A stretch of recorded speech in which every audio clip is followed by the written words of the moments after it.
the United Nations Refugee Agency estimates that East Sudan has more than 100,000 Eritrean refugees. For over 40 years, they have been living in some of the worst conditions, neglected by most aid agencies. The Eritrean refugees issue is one of the biggest issues in the whole of Africa, maybe. Since 1967, when the Eritrean refugees start to flood Sudan, for reason the war has been between Ethiopia and Eritrea. Since that day, up to today, the people see the flooding from Eritrea. The refugee crisis in East Sudan is by far the longest standing refugee situation in Africa. 1,800 people arrive on a monthly basis to the camps, many of them fleeing forced conscription to the army, fleeing poor conditions, hoping for a better life for them and their families. Many are unaware of the realities of what camp life is all about. Many are born within the camps. They grow up, they marry themselves, they have children and even grandchildren. For them, this is the only life that they know. I don't think I've ever seen anything which really matches the destitution and poverty and difficulty that they are going through.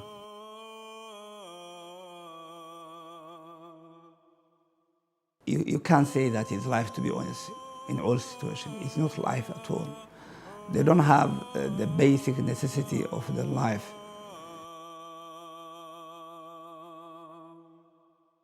Life in the camps, as I saw it, was about two main things. First of all, it was about survival. If you were able to make it till the evening, your mind was occupied about how you would make it till the morning. And if you were fortunate enough to make it till the morning, how you would survive till the evening. This is the first thing that life is about. Secondly, it's about waiting. You wait for a handout. You wait for some food aid to arrive. You wait for basic medical supplies. And some unfortunate circumstances, you're waiting for death, because that's your escape.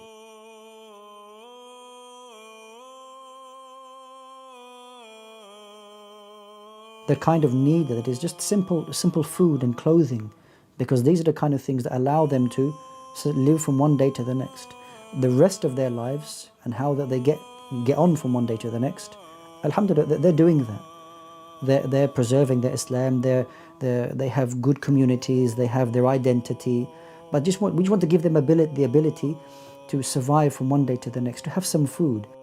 One home that we visited, if you can call it a home, was of a woman who had 4 children. Unfortunately, 3 of them were mentally and physically challenged. So much so that they were tied to the beds that were in the house to stop them from harming themselves and stop them from running away. I asked her where her husband was, and she said he left 5 years ago in search of work and food and hasn't returned since. And for that period of time, she had spent looking after her children.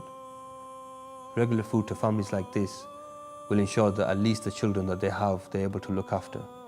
At least the situation that they're in is not made worse with the absence of food.